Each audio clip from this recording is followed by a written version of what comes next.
China में एक नई महामारी बड़ी तेजी से फैल रही है,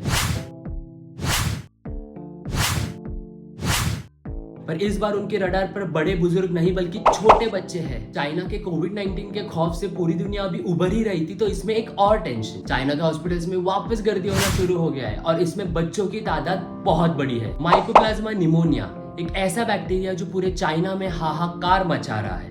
पर टेंशन की बात तो ये है कि कोरोना के जैसे ही फिलहाल इस निमोनिया के ऊपर कोई दवा नहीं है।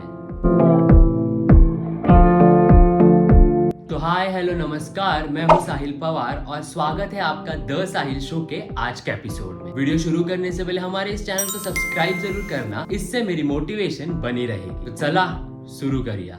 चाइना में फिलहाल एक निमोनिया की महामारी आई है जो छोटे बच्चों पर हावी है। वहाँ के हॉस्पिटल्स फ्लडेड है, जहाँ पेरेंट्स और उनके बच्चों की लंबी लाइनें देखने मिल रही है। आखिर ये मामला है क्या? चाइना के रिपोर्ट्स के अनुसार इसे माइकोप्लाज्मा निमोनिया कहते हैं, जो है तो एक बैक्टीरिया और दिखता किसी वायरस जैसा है। तो आपका शायद सवाल होगा कि क्या ये नई बीमारी है? तो इसका जवाब है नहीं। दरअसल माइकोप्लाज्मा निमोनिया को पहली बार डिटेक्ट किया गया था 1938 में। तब इसके ऊपर कोई इलाज नहीं था, पर 1938 में मिला हुआ ये बैक्टीरिया अभी क्यों फैल रहा है और इसके सिम्टम्स और कॉजेस आखिर है क्या? तो इसकी थोड़ी हिस्ट्री देखें तो 1938 से अब तक इसके ऊपर 100% सोल्यूशन नहीं मिला है। ये बेसिकली गला, नाक, कान, आंख और हमारे रेस्पिरेटरी सिस्टम पर अटैक करता है। इसके सिम्टम्स भले ही माइल्ड हो, जैसे सर्दी, जुकाम, हल्का बुखार, रनिंग नोज, और इसकी मोर्टेलिटी रेट भी काफी कम है। मोर्टेलिटी रेट यानी इससे मरने वालों की संख्या, ये भले ही कम हो और ये कम डेंजरस हो, पर इतने सालों में ये बैक्टीरिया एंटीबायोटिक रेजिस्टेंट बन चुका है। एंटीबायोटिक रेजिस्टेंट इसका मतलब है कि बहुत सारे एंटीबायोटिक्स खाने के वजह से इस बैक्टीरिया ने उस दवा से बचने के लिए अपने आप को विकसित कर लिया है। तो इन शॉर्ट 1938 में मिला हुआ माइकोप्लाज्मा और 2023 के माइकोप्लाज्मा में बहुत फर्क है, और सिर्फ यही एक वजह है कि ये निमोनिया डेंजरस हो सकता है।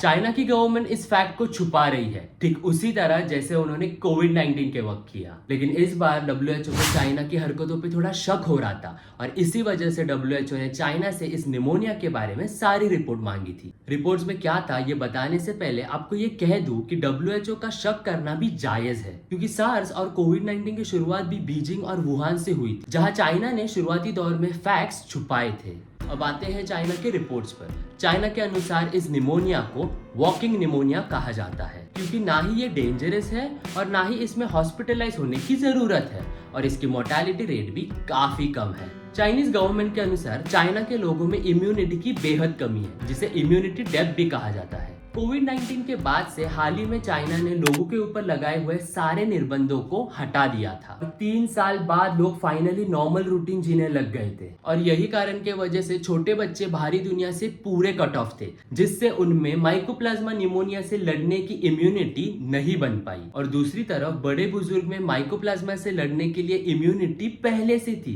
क्योंकि ये बैक्टीरिया काफी पुराना है। चाइना का ये रीजन वैसे साइंटिफिकली तो करेक्ट है, पर WHO को फिक्र है माइकोप्लाज्मा की इस नए वेरिएंट की, जो एंटीबायोटिक रेजिस्टेंट है, अजिथ्रोमाइसिन। ये दवाई तो आपने बहुत सुनी होगी, जो बहुत सारे बैक्टीरियल इन्फेक्शन से लड़ने के लिए यूजफुल होती है। माइकोप्लाज्मा निमोनिया ने इस दवा से भी अपना रेजिस्टेंस बना लिया है, जो कि बहुत डेंजरस है। चाइना ने अपने रिपोर्ट में ये भी एक्सेप्ट कर लिया है कि 8 साल के छोटी उम्र के बच्चों को फिलहाल तो कोई ट्रीटमेंट अवेलेबल नहीं है।